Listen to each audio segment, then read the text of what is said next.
Vamos abrir nossas Bíblias em Jeremias capítulo 18, para fazermos essa leitura em respeito e reverência à palavra de Deus. Jeremias capítulo 18.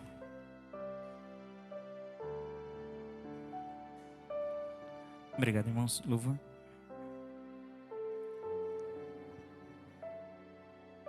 Amém, queridos? Diz assim: a palavra do Senhor que veio a Jeremias dizendo: levanta-te e desce à casa do oleiro, e lá te farei ouvir as minhas palavras. E desci à casa do oleiro, e eis que ele estava fazendo a sua obra sobre as rodas. Como o vaso que ele fazia de barro quebrou-se na mão do oleiro, tornou a fazer dele outro vaso, conforme o que pareceu bem aos seus olhos fazer. Então veio a minha palavra do Senhor, dizendo: não poderei eu fazer de vós como fez este oleiro, ó casa de Israel? Diz o Senhor: eis que como o barro na mão do oleiro, assim sois vós na minha mão, ó casa de Israel. Amém. Deus, nós somos nada diante de Ti, somos barro em Tuas mãos. E não temos pretensão nenhuma de sê-lo, ou ser algo maior do que isso, ou melhor que isto. Preferimos ficar com a flexibilidade do barro, para que o Senhor venha nos usar conforme o Teu desejo e a Tua vontade. Fale aos nossos corações nessa noite, ao meu, aqueles que estão aqui, os que estão em suas casas, nos ouvindo, em nome de Jesus. Amém. Pode se sentar, queridos. Só me dá retorno para mim, fazendo um favor, tá? Antes de falarmos sobre esse tema,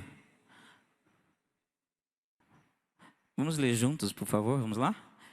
Coisas certas de igreja que nos deixam fora do céu. Estranho, né?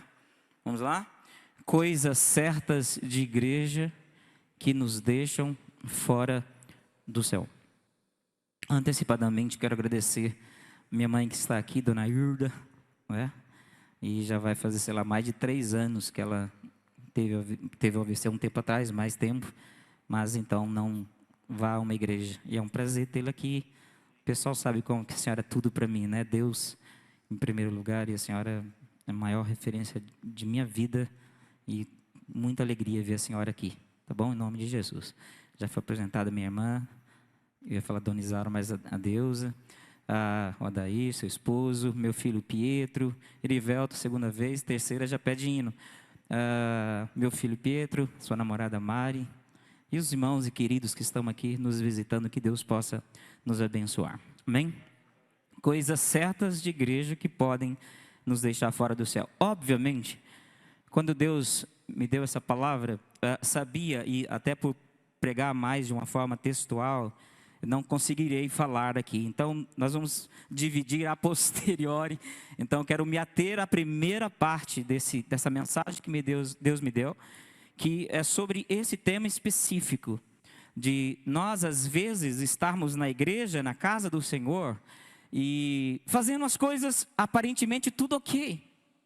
Eu estou aqui pregando, você talvez fez a tua visita hoje ou ontem, orou, visitou alguém que estava enfermo, o pessoal veio aqui, tocou, cantou, falamos do amor de Deus, oramos, intercedemos e por aí adiante. E aí, claro que de uma forma ou de outra, estar fazendo essas coisas na igreja nos dá uma satisfação imensa, imensa, imensa. Mas eu sempre digo que nós não podemos confundir a alegria de estar fazendo as coisas certas da igreja e do nosso coração com a vontade de Deus. E nem sempre a vontade de Deus está associada com os prazeres e com a alegria que nós temos dentro de nós.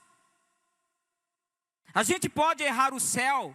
Há um folhetinho antigo, quando a gente distribuía folhetos nas ruas, chamado Errando o Céu por 15 centímetros. Não sei se alguém já é desse tempo, já ouviu? É antigo, isso é antigo.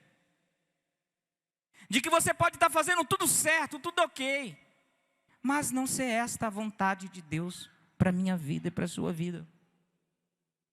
Essa primeira parte, acredito eu, que eu vou ficar no introito, numa introdução, e aí, se Deus nos permitir, em outras oportunidades, vou falar mais sobre essas 3 mensagens. Nós encontramos o profeta Jeremias, talvez no momento crucial, o mais importante da sua vida, andando e perambulando pelo palácio, pela casa do Senhor, pela sua casa, pela casa dos seus amigos, pelas ruas lindas, ouvindo a palavra de Deus, pregando a palavra de Deus, trazendo as profecias, e estava tudo aparentemente ok, tudo certo. E aí aparece no auge o capítulo 18, quando Deus vai usar uma metáfora do vaso, e ele não vai ficar só no 18, ele vai ficar no capítulo 18, 19 e 20. Deus vai usar uma metáfora e vai usar uma situação inusitada para falar algo tremendo na vida de Jeremias. E é sobre isso que eu quero compartilhar com os irmãos nessa noite. De que, ótimo, está tudo bem, nós estamos fazendo tudo o que nós gostamos. Está tudo certinho na casa do Senhor em nosso coração. Mas de repente Deus chega para Jeremias e diz assim: Jeremias, eu não vou falar com você mais aqui. Aqui onde? Nas ruas belas da cidade. Não vou falar mais com você no templo. Não vou falar com você mais na sua casa. Não vou falar com você mais nos lugares onde você frequenta com seus amigos, ou no convívio da sua família. Deus coloca algo assim, inusitado para Jeremias, dizendo: olha, basta, não é mais assim que eu quero, eu vou mudar tudo. Eu vou parar tudo. E aí Deus cita para ele: eu quero que você saia de onde você está agora. E você desça para onde? Lá para a olaria. Eu já trabalhei, eu e minhas irmãs já trabalhamos, fazendo tijolo. Meu pai esperto, ele tinha uma, só quem trabalhava era a gente. Ficava lá, aquele monte de moleque lá. Sabe como é difícil. Vai para a olaria. Provavelmente essa olaria ficava no sul de Israel, de Jerusalém, melhor dizendo. Numa cidade, num lugar dele chamado Ben-Inom, ou Je-Inom. Para os irmãos terem uma ideia do que era esse lugar, era o lugar, já chamado lugar mais baixo de Israel, lá de Jerusalém. É o lugar mais incômodo, mais frio, moralmente e espiritualmente. Porque neste lugar específico, no vale de Inom, para os irmãos entenderem, alguns reis de Israel e muito anterior a eles, era onde se sacrificava as crianças a Moloque. Era nesse vale que Deus fala para Jeremias descer. Era um lugar de morbidez, era um lugar de medo, de imoralidade, de prostituição espiritual, de pecado. Era um lugar chamado lugar da vergonha,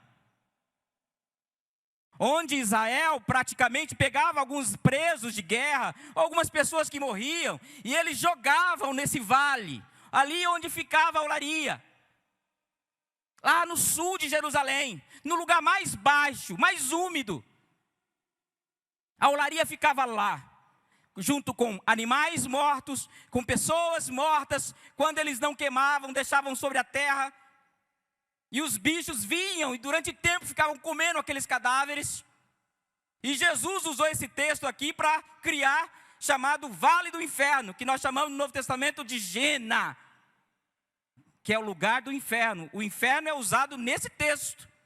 Foi sobre essa versão que os gregos, no grego, na verdade, nós usamos como o inferno, onde o bicho não morre. Jesus está falando desses caras, desses homens que eram comidos de vermes, de forma expostas.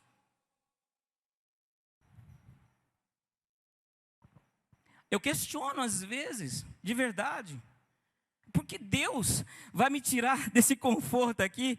Nós estamos aqui, temos um data show, temos um instrumental maravilhoso, microfones, cadeira, ar-condicionado, todo um esquema pronto para adoração. E Deus chega para você e fala assim: agora eu quero que você vá lá perto do inferno.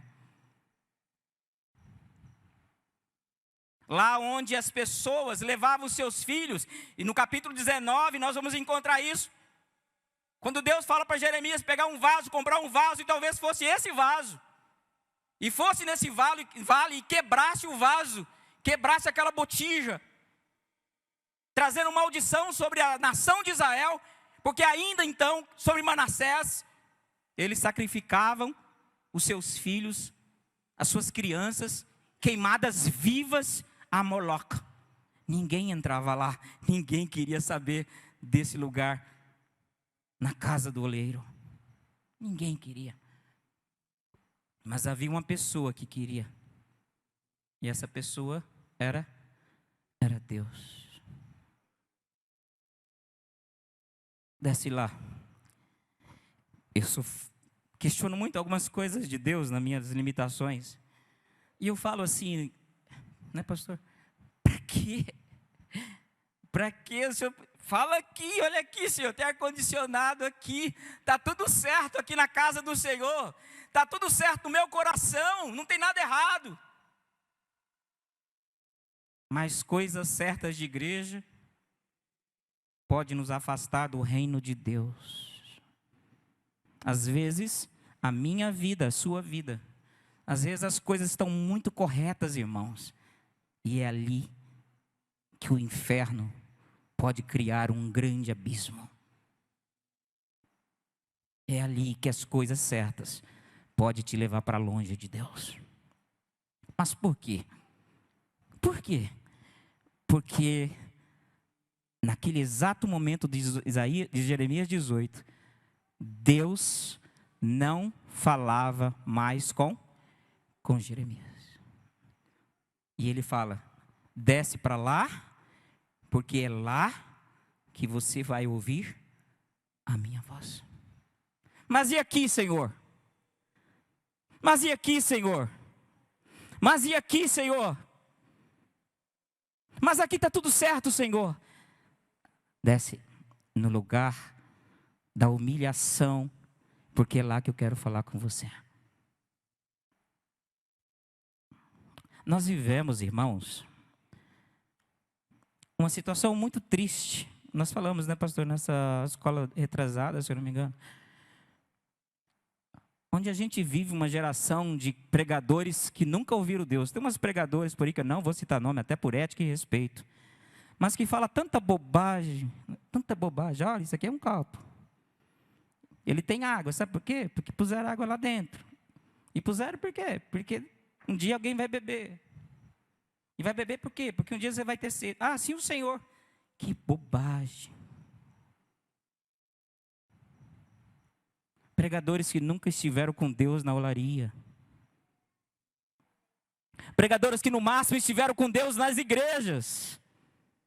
Pregadores que no máximo estiveram com Deus no conforto do seu coração e nas suas casas. Mas que Deus parou de falar com eles há muito tempo. Porque eles não são capazes de descer na olaria do Senhor. Eles estão achando que Deus ainda está falando, mas Deus interrompeu a mensagem faz anos. E estão falando deles mesmos. Estão tocando deles mesmos. Estão cantando deles mesmos. Estão pregando deles mesmos.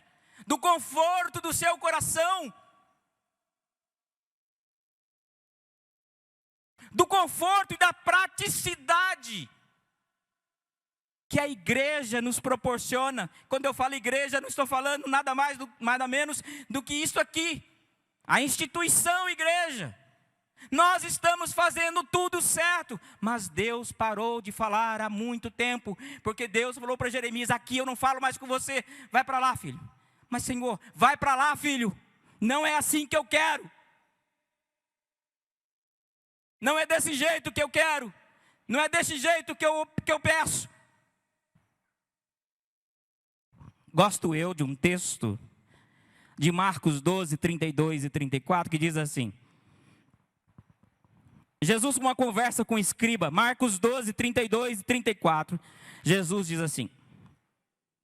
Muito bem, mestre, disse o escriba. Está certo ao dizeres que Deus é o único e que não existe outro além dele. amá-lo de todo o coração, de todo o entendimento, de todas as forças, e amar ao próximo como a si mesmo, é mais importante do que todos os sacrifícios e ofertas. Vendo que ele tinha respondido sabiamente, Jesus lhe disse. O que Jesus disse? Quem está com a Bíblia aberta aí? Vamos lá? Você não está longe do reino de Deus. Você não está longe, escriba. Mas também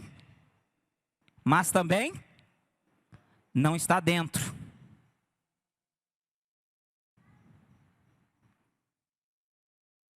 E Jesus admirou esse homem, esse escriba, quando procurou falando sobre os mandamentos, sobre amar a Deus sobre todo o coração, próximo com a si mesmo, falou tudo, os sacrifícios, falou tudo. E Jesus olha aquela pessoa e entendendo o coração dele, olha, muito bem, você não está longe do reino, mas você não está dentro ainda. Porque muitas vezes nós podemos estar muito perto do reino de Deus, mas não dentro. Não dentro.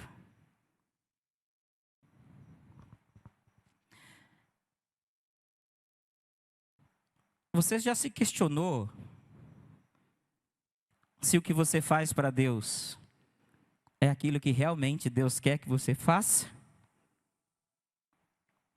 Ou simplesmente estamos fazendo as coisas porque a gente já faz isso há muito tempo? Porque a gente já acostumou com isso.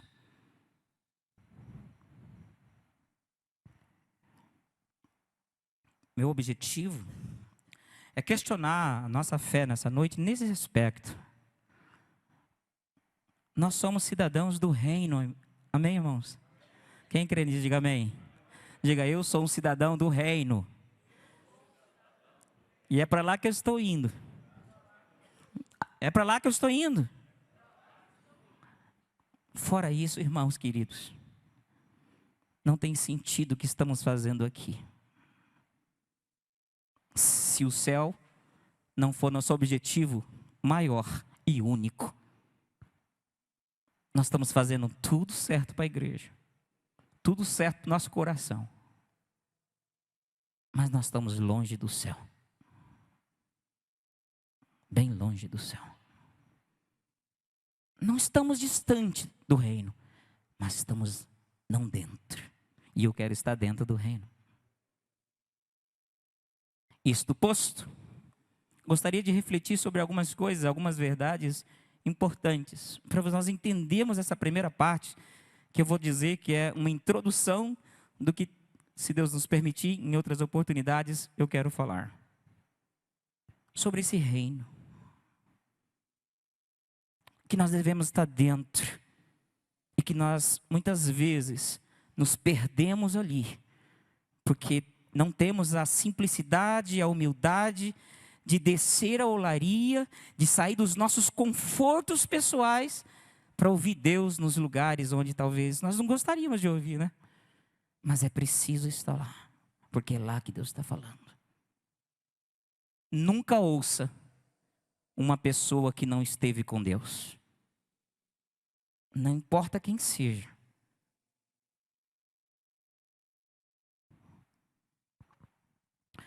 Vamos pensar? Em primeiro lugar, eu quero conversar sobre vocês sobre um personagem chamado Jonas. E eu quero que você abra a sua Bíblia em Jonas 4. Quero fazer uma viagem com os irmãos, por gentileza. Jonas capítulo 4, os irmãos que são bons de Bíblia, eu sei que os irmãos são bons de Bíblia. Jonas capítulo 4, vamos abrir aí. Você sabe qual foi o maior missionário da Bíblia? O que os irmãos acham? Quem foi? A gente tem uma visão que Paulo, né? Assim, pela a força. Mas, na verdade, o maior missionário que a Bíblia menciona é um sujeito, um cidadão, chamado Jonas. Mas como assim? É porque Jonas tinha uma mensagem única. Ainda 40 dias e Nínive será? Na verdade, essa mensagem de Jonas era para matar mesmo os ninivitas. Era uma mensagem, eles só vão pregar isso porque eles não vão se converter nunca. Mas ele esqueceu que por trás da mensagem que era o mais importante. Porque, na verdade, o que eu estou pregando aqui é um sermão. O sermão é o que eu preparo. Aqui, está aqui. Mas a mensagem de Deus. Ele pregou um sermão de 1,99. Mas a mensagem era de bilhões de dólares. Porque a mensagem era de Deus. O sermão não. O sermão era para eles irem para o inferno. Ainda 40 dias e vocês serão destruídos. Mas Deus estava por trás da mensagem.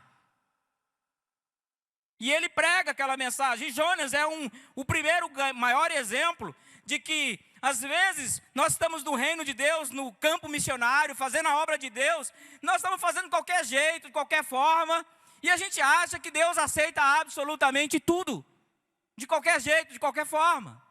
E ele foi lá e pregou. E por Jesucidência, houve uma conversão de um grupo lá de aproximadamente... Quantas? Mais de 120 mil pessoas, e o rei, a rainha e tudo mais. Alguém já ganhou esse tanto de pessoas para Cristo? Ninguém. E Jonas ganhou. Numa mensagem.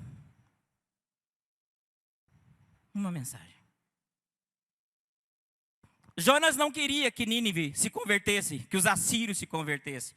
E aí no capítulo 4, versículos 6 e 11, de 6 a 11, diz assim: Então o Senhor Deus fez crescer na volta da mensagem, os irmãos conhecem o texto, quando Jonas volta para sua casa revoltado porque Deus salvou, revoltado porque Deus salvou, presta atenção, ele está revoltado porque Deus salvou os ninivitas. Olha que missionário abençoado.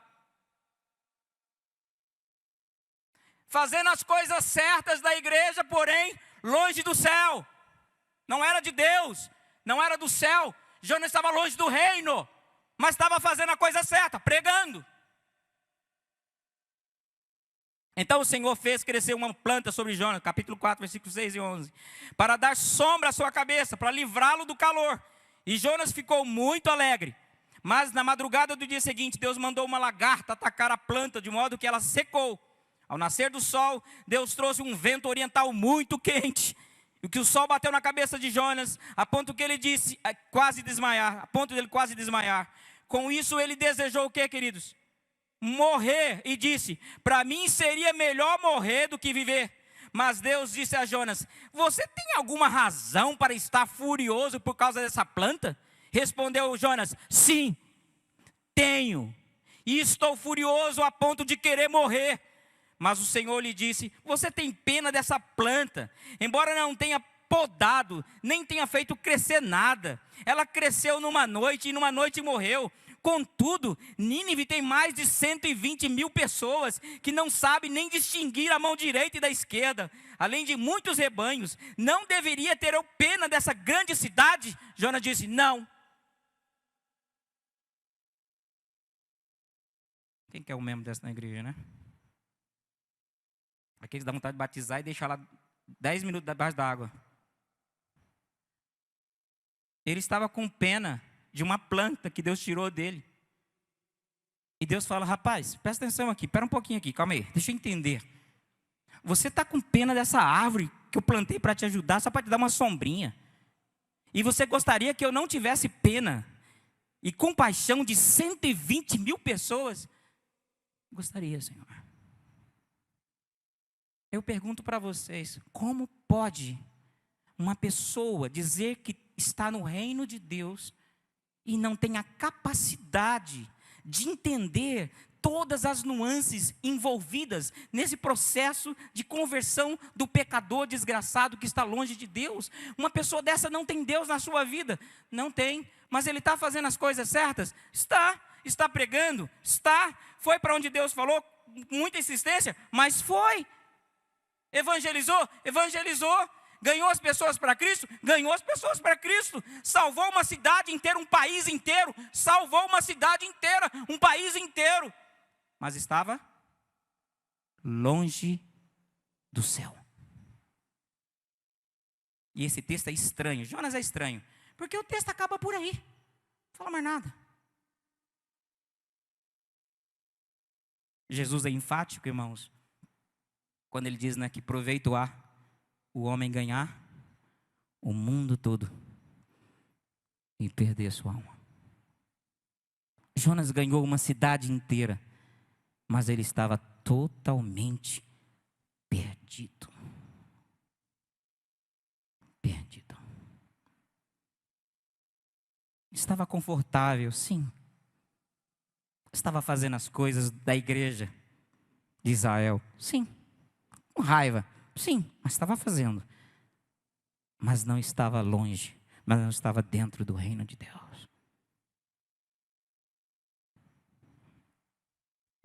Vamos falar o segundo personagem? Abra sua Bíblia em Números 22.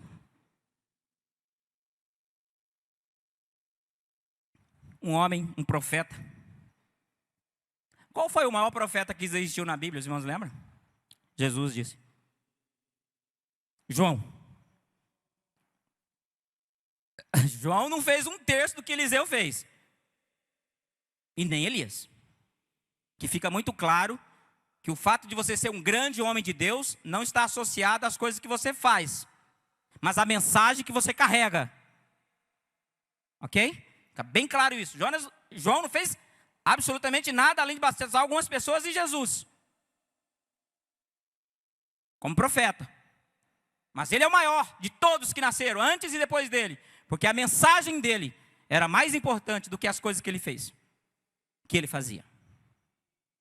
Mas a Bíblia fala de outro homem. De um profeta que não errou uma profecia. Uma! De um homem estranho chamado Balaão. Um homem tão estranho, beirando quase a esquizofrenia, que às vezes vão pegar ele conversando com um jumento. Mas era o profeta. Era o homem de Deus. Que não errava. Números 22, 35 e 38 diz assim. Então, o anjo do Senhor, quem diz para ele? O anjo do Senhor disse a Balaão, olha, o anjo do Senhor está falando com esse profeta. Vá com os homens. Mas fale apenas o que, irmãos? O que eu disser. Assim Balaão foi com os príncipes de Balaque. Aqui estou, respondeu Balaão, mas seria eu capaz de dizer alguma coisa? Direi somente o que Deus puser na minha boca. E quem conhece a história de Balaão sabe, né? Trágica história. Mas era um homem que falava, que tinha a unção, que tinha a profecia, que tinha os ensinamentos, que ensinava os reis, que dava palavra para os reis, que fez milagres. E que Deus o livrou de uma morte ali, porque o anjo do Senhor ia destruí-lo, e Deus usou um jumento para falar com ele. Chegou a isto. Mas, quando nós vamos em Apocalipse capítulo 2, versículo 14, Apocalipse 2, 14, leia aí comigo. Lá no finalzinho, último livro da sua Bíblia, quem está nos visitando. Apocalipse 2, 14, diz assim. No entanto, falando na igreja de Esmirna, se eu não me engano. No entanto, tenho contra você algumas coisas. Você tem aí pessoas que se apegam aos ensinos de Balaão, que ensinou Balaque a armar ciladas contra os israelitas, induzindo-os a comer alimentos sacrificados a ídolos e a praticar imoralidade sexual. Lá no final da vida deste homem, ele é usado como referência de tudo que é imprestável na vida de uma pessoa e na igreja. Que isso nos leva a pensar muito sobre uma frase que eu particularmente gosto, que mais o importante na nossa vida com Deus não é como a gente começa, mas é como a gente vai terminar tudo isso. Como nós vamos terminar tudo isso? Isso pesa na minha vida, no nosso coração, no coração da igreja.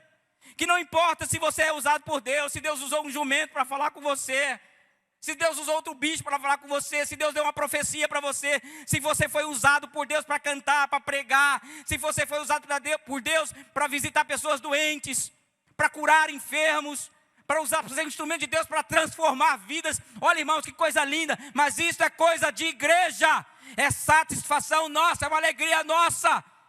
É uma responsabilidade nossa fazermos isto. Mas isto não tem nada a ver com o reino, porque o reino está acima das coisas que nós fazemos.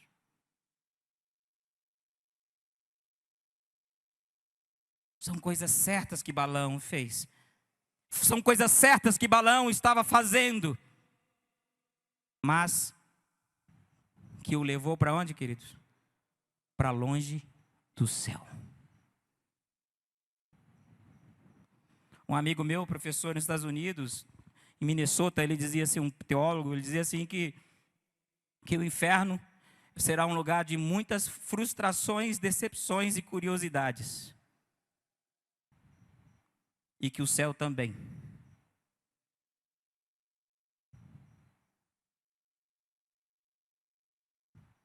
Porque não é o que a gente faz. Amém, queridos?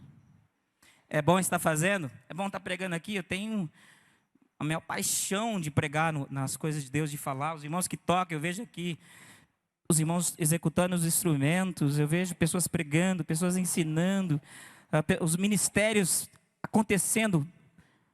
Mas isso não é o reino. Isso é só a igreja. E você pode fazer tudo isto, mas com a motivação errada.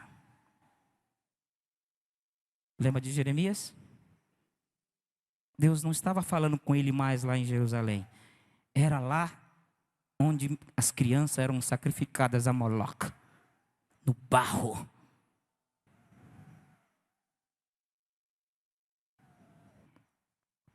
O tempo não nos permite, vamos continuar.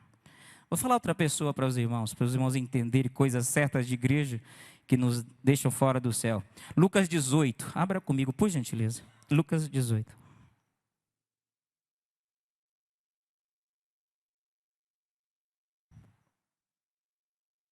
De 18 a 23.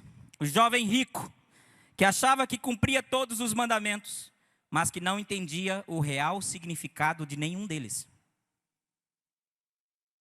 Ok? Lucas 18, 23, Jesus diz assim. Lucas 18, 18 a 23. Certo homem importante lhe perguntou: bom mestre, que farei para herdar a vida eterna? Por que você me chama bom? Respondeu Jesus. Não há ninguém que seja bom a não ser somente Deus. Você conhece os mandamentos: não adulterarás, não matarás, não furtarás, não darás falso testemunho, honra teu pai e tua mãe. A tudo isso tem obedecido o Senhor. Desde quando? Desde a adolescência, disse ele. Ao ouvir isso, Jesus disse: falta-lhe apenas uma coisa. Vai, vende tudo o que você possui e dê dinheiro aos pobres, e você terá um tesouro nos céus. Depois, venha e me siga. Ouvindo isso, o jovem ficou triste, porque ele era muito rico. Na verdade, ele não era muito rico. Na verdade, ele tinha outros deuses. É um problema sério de interpretação linguística. O que Jesus está falando aqui não é da riqueza dele. Jesus está falando do coração dele. Você guardou os mandamentos dele? Sim, dedo. Mas faltava o mais importante: não terás outros deuses diante de mim. E ele tinha. E ele tinha um, e Jesus dá até o nome na brincadeira, chamado Mamão.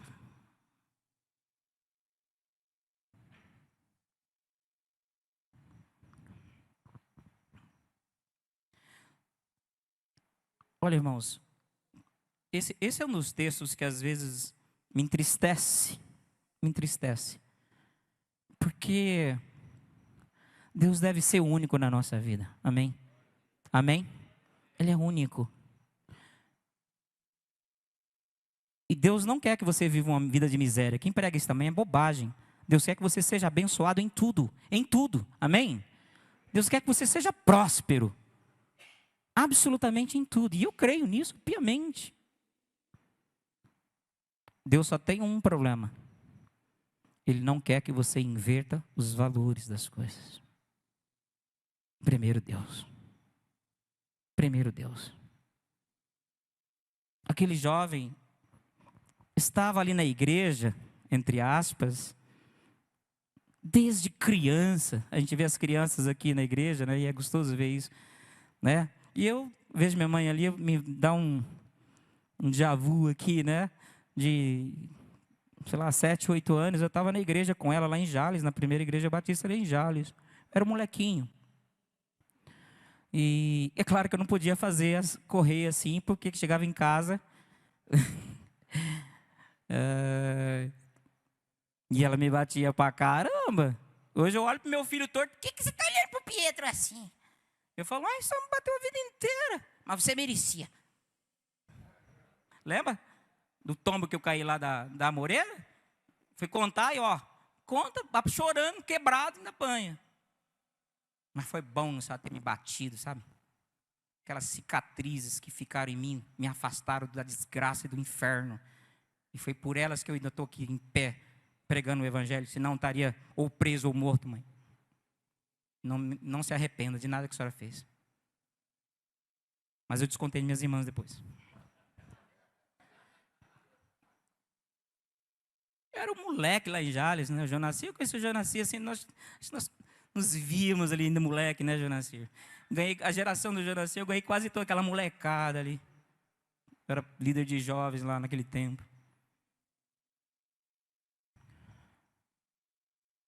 Molecada correndo pela igreja, desde criança, ouvindo o pastor Eliseu, Moidmar, Guto, todo mundo pregando ali, Ezequiel, todo mundo desde cedo ali, Aprenderam tudo na escola bíblica. Tudo. Mas esqueceram uma coisa. O quê? Ensinar-lhes o plano de salvação. Eu falei isso com as crianças, os professores de criança. Criança, classe não é um acumulatório de problema. E para você assistir culto, tem que ser usado para evangelizar. E aqui esse texto deixa bem claro isso, né, Adriana? Que é aqui que começa a coisa, Adriana. É quando criança. Ensinaram tudo certinho para eles, manualzinho esse aqui, mas não nos falaram de Cristo. E ele cresceu com outro Deus no seu coração. E quando ele teve que fazer escolha sobre Jesus e os seus deuses, suas riquezas, ele saiu triste, porque ele não aprendeu na igreja. Ou melhor, ele aprendeu as coisas da igreja, mas ele não aprendeu as coisas do reino. E não adiantou nada. Lucas 14, estou terminando já, tá? É incrível, mas eu estou terminando já. Eu falo que isso... Por isso que eu já dividi em 3 partes, né? Já comecei falando 3 partes, irmãos. Uma próxima vez eu quero falar sobre Jeremias chegando lá no barro, dentro da vontade de Deus, e ele vê ali o oleiro debruçado sobre a sua obra. E eu quero falar sobre isso, sobre compromisso com as coisas de Deus. A gente acha que é tão fácil cantar, pregar. Melhor, é fácil quando a gente faz na coxa, qualquer jeito. Mas a Bíblia ainda diz que maldito é o homem que faz a obra do Senhor. 4º lugar, os convidados ao grande banquete que estavam fazendo tudo certo, mas que não entendiam a prioridade do reino de Deus. Lucas 14, 18 e 20 diz assim. Lucas 14, 18 e 20. Mas eles começaram um por um a apresentar o quê, queridos? Desculpas para ir no banquete, na festa convidada. O primeiro disse: acabei de comprar uma propriedade e preciso ir vê-la. Por favor, desculpa-me. O outro disse: acabei de comprar 5 juntas de bois e estou indo experimentá-las. Por favor, desculpe-me. Ainda outro disse: acabo de me casar, por isso não posso ir. O que eles estavam fazendo de errado? De verdade, vamos pensar aqui. Coisa certa de igreja que nos deixa fora do céu. O que esses caras, esses homens, estavam fazendo de errado? O que, Creuza? Nada. Você não casa? Não casou? Nossa, ninguém falou nada. Casou? Amém?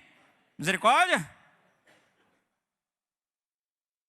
Você não faz compras e vai ver a compra que você... Ah, mas ninguém compra sim. Eu já comprei coisa que nem vi no Mercado Livre. Compra sim. Para de falar bobagem, a gente compra coisa sem ver. E nem chega às vezes. O que mais que eles faziam ali? Compraram uma fazenda e foi lá ver. Qual o problema? Vamos pegar essa ilustração de Jesus, e claro que não o é.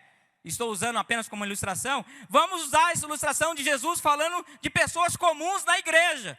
Todas as pessoas da igreja compram, todas não, né? Compram fazenda, todas as pessoas da igreja compram juntas de boi para ver, todas as pessoas em casa namoram, têm seus compromissos. Não há nada de errado, mas há uma coisa errada. Vamos lá, o que há de errado aqui? Oi? Prioridade, Creuza. Eles estavam fazendo todas as coisas que as pessoas da igreja fazem, mas a prioridade estava no lugar errado. E eles estavam muito perto do reino, mas longe do céu. Prioridade. Aqui, se desse tempo, a gente poderia ficar falando sobre qual a prioridade de domingo às 8 horas, 7 horas da noite. Nós estamos na casa do Senhor. Porque vai chegar uma hora que a gente não vai poder fazer isso, não está longe.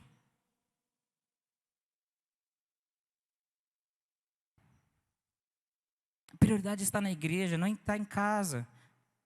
Mas todo mundo fica em casa, claro, nós já falamos, cada um tem seus problemas, prioridades, né? As compras, os afazeres, suas atividades, todo mundo tem, não há problema.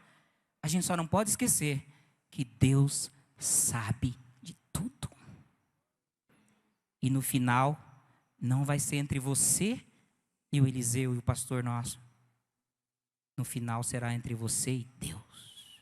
E ali não adianta tuas juntas de boi, tua fazenda e teu casamento e as coisas que eu amo, que você ama, que Deus não tem problema com isso. O Senhor está dizendo, possam fazer tudo isso, mas não se esqueçam que vocês devem buscar primeiro o reino de Deus e a sua justiça. E fica muito claro lá no grego, e estas coisas serão acrescentadas. Quem lê o texto sabe o contexto. Comida, bebida e roupa. Só isso.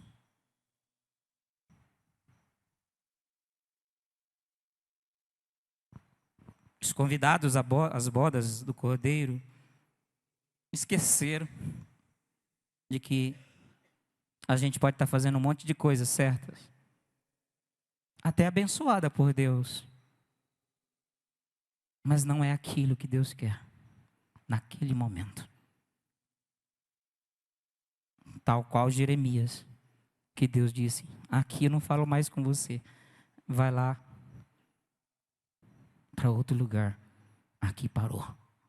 E se você quiser continuar, eu vou falar com você de lá. Por último, Lucas 18, para a gente terminar. Não vi nenhum amém. Amém? Quando eu termino, você fala, quando eu estou terminando, dá um amém, né, velho? Geralmente eu pregava aqui quanto tempo? Uma vez eu preguei no casamento, nem sei de quem, né? Eu preguei 1h30 no casamento. Casamento que eu fiz. Você estava presente, não estava? Ah? De joelho? De joelho. Essa parte eu não lembro. O casal de joelho, eu preguei 1h30. Mas a Deus estava falando alguma coisa. Posso questionar Deus.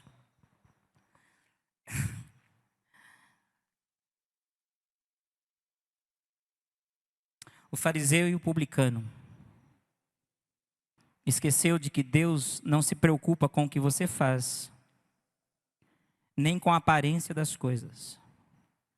Deus continua sendo espírito e requer que a adoração seja em espírito e em verdade.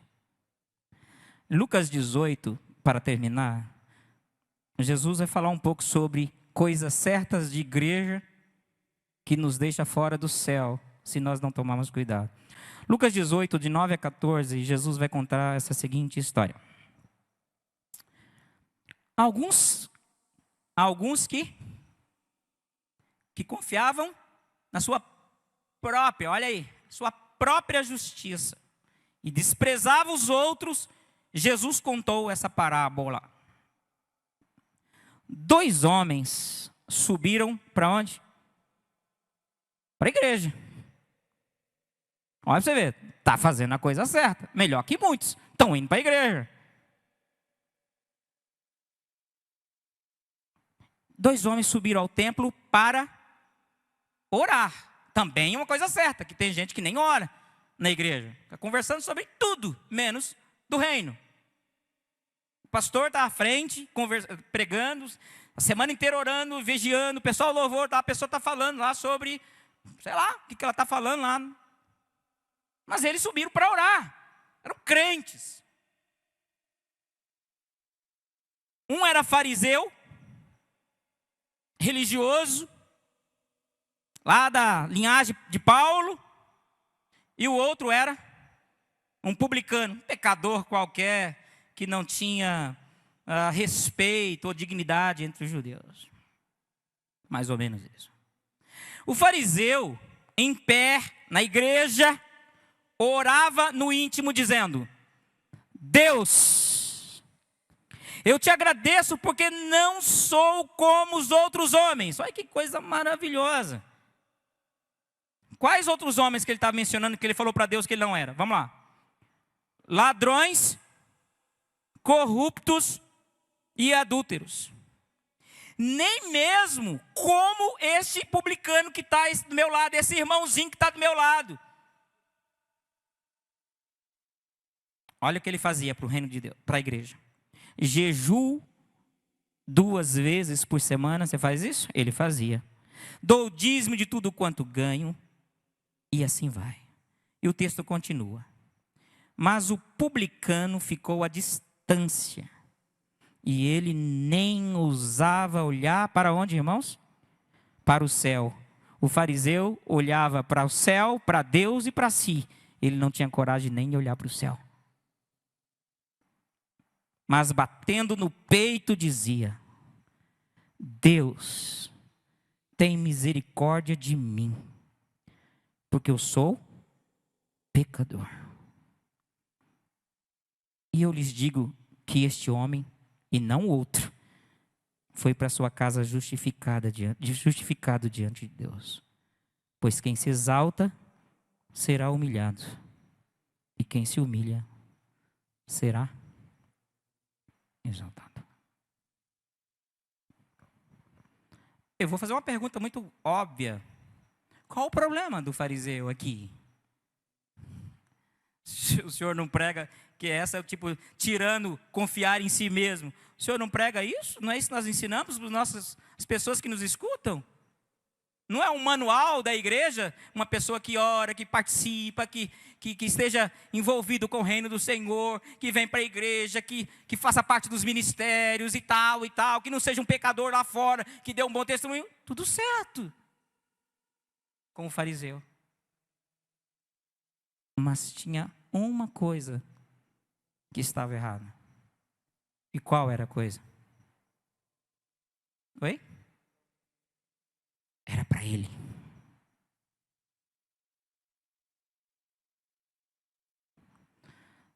Há 2 tipos de pessoas que atrapalham o reino dos céus. Primeiro, quem tenta fazer as coisas para si. Segundo, quem tenta chamar das coisas que faz atenção para as coisas da sua igreja, sem se lembrar do reino. Deus dá a mínima que você faz na igreja, mas é bom fazer. Deus dá a mínima, mas o que Deus está preocupado realmente é aqui dentro, irmãos. É aqui dentro.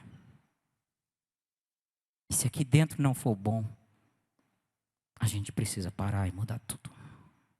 Porque a gente pode estar fazendo como fariseu, como Balaão, como um monte de gente.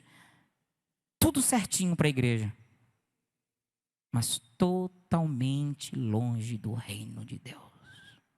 Paulo chega a dizer, lá no final da sua vida, diz que, olha, por isso, eu, Paulo, eu pego o meu corpo e faz o quê?